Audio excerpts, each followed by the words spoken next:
पैशाची किंमत आणि पैसा कसा येतो, निर्मिती कशी होते हे आपल्याला या बचतीमधून समजतं. आता तुम्ही म्हणाले पैसा हेच मूल्य आहे, बरोबर आहे, त्याला किंमत आहे. पण त्याची जी निर्मिती असते ती निर्मिती कशी होते? झाड लावतो का आपण पैशाचं? झाड लावतो नाही ना. मग या पैशाच्या निर्मितीमध्ये आपल्या आईवडिलांचे कष्ट असतात. या पैशाच्या निर्मितीमध्ये आपले आई आणि वडील काय करत असतात? दिवसभर काम करत असतात आणि मग हा पैसा आपल्याकडे येत असतो. हा जो आलेला पैसा आहे याचं नियोजन आपल्याला समजावं, त्याचं मूल्य आपल्याला समजावं, याच्यासाठी आपण बचतीला सुरुवात करणार आहोत. आता जसं आपली आई, आपले वडील ATM मध्ये जातात, बरोबर आहे, आणि ATM मधनं पैसे काढून आणतात. पण ते पैसे ATM देतात आपल्याला नाही ना. ती कोणाची बचत असते? आई वडिलांची बचत असते. त्यांनी आपला पगार किंवा साठवलेले पैसे हे बँकेमध्ये बचत करून ठेवलेले असतात. आता तुम्ही अजून लहान आहात, त्याच्यामुळे आपण ही जी बचत आहे ही बचत आपल्या शिक्षकांच्या मार्गदर्शनाखाली आपण आपल्या वर्गामध्ये करणार आहोत. या बचतीचं दुसरं जे मूल्य आहे ते म्हणजे पैसा हा मर्यादित आहे आणि त्याचा वापर सुद्धा आपण काटकसरीने केला पाहिजे. आपण घरी खूप हट्ट करतो, सगळ्या गोष्टींचा हट्ट करतो. जी गोष्ट आपल्याला आवश्यक नसते त्या गोष्टीचा सुद्धा आपण काय करत असतो? हट्ट करत असतो. पण मुलांनो लक्षात घ्या, प्रत्येकाकडे पैसा हा मर्यादित आहे. पैसा कसा वापरायचा हे सुद्धा आपण या बचतीमधून शिकणार आहोत.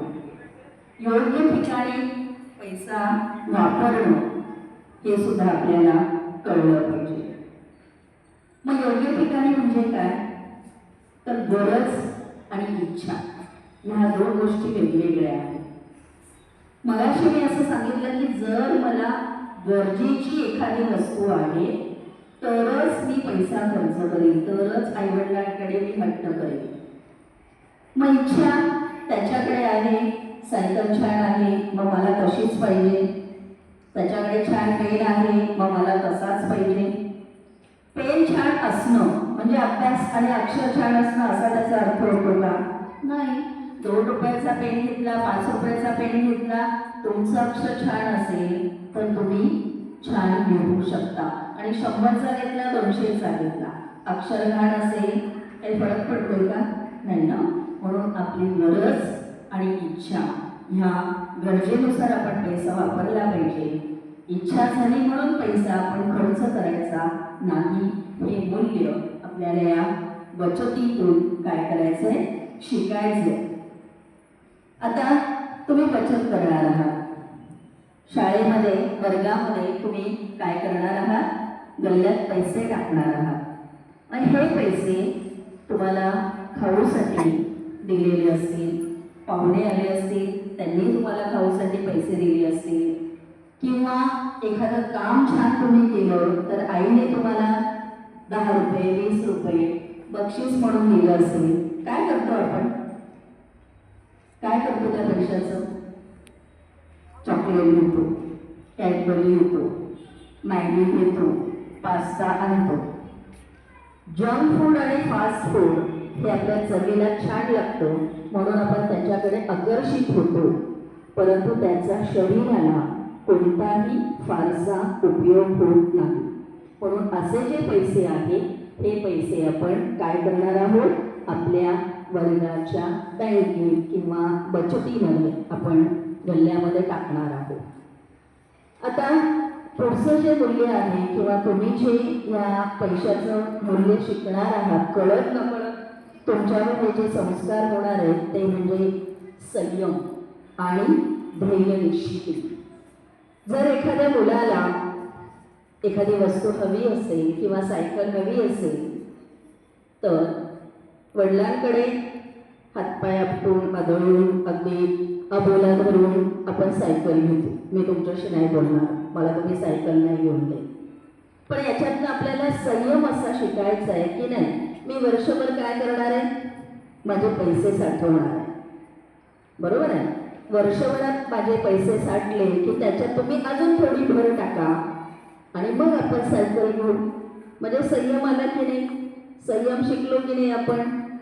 माझ्या 6वी अ वर्गाने बचत जी केली होती, कोणाचे 1100 रुपये, कोणाचे 1200 रुपये, कोणाचे 800, कोणाचे 900, त्यांना त्याचा फायदा असा झाला की आमच्या वर्गाची वह्या व्यवसायांची किंमत आहे 850 रुपये.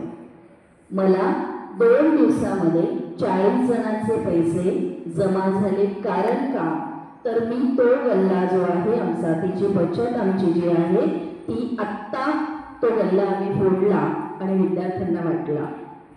त्यांना फायदा असा झाला की वह्या व्यवसायांमध्ये एक 100, 200, 50 रुपये भर घातली आणि वह्या व्यवसायांचे पैसे भरता आले. म्हणजेच एखादी गोष्ट जर आपल्याला घ्यायची असेल तर आपण आपल्या बचतीतून घेऊ शकतो. हा संयम आपल्यामध्ये निर्माण झाला पाहिजे.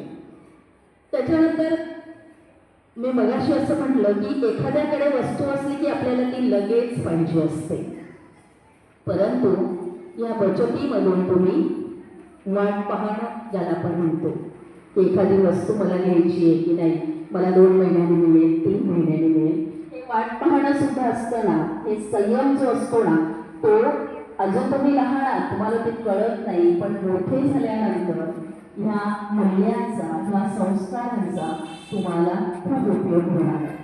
आणि म्हणून वाट पाहणं, संयम शिकणं हे तुम्ही या आर्थिक साक्षरतेतनं किंवा बचतीतून शिकणार आहात. पुढचं जे मूल्य तुम्ही शिकणार आहात ते म्हणजे गणिती कौशल्य. बेरीज असेल, वजाबाकी असेल, की मी एवढे पैसे आज टाकले, मला त्याच्यातनं काही पैसे लागत आहेत ते मी काढून घेणार आहे. बेरीज आणि वजाबाकी हे जे गणिती कौशल्य आहेत, हे गणिती कौशल्य सुद्धा तुम्हाला या बचतीतनं समजणार आहे. शिवाय व्याज, टक्केवारी 7वीला जे आहे, 6वीला गणितामध्ये आहे, ह्या ज्या क्रिया आहेत या क्रिया सुद्धा तुम्हाला या बचतीतून समजणार आहे. जबाबदारी, तुम्हाला माझे पैसे जे आहेत ते एका जबाबदार नागरिक म्हणून पुढे जर मला बचत शिकायची असेल तर मला आत्तापासून ही साक्षरता, हे बचतीचं महत्त्व मला समजून घ्यायचंय, जेणेकरून जबाबदारी मला हळूहळू कळेल. येतं लक्षात. त्याच्यामुळे हे बचतीचं महत्त्व आपल्या आयुष्यामध्ये खूप अनन्यसाधारण आहे.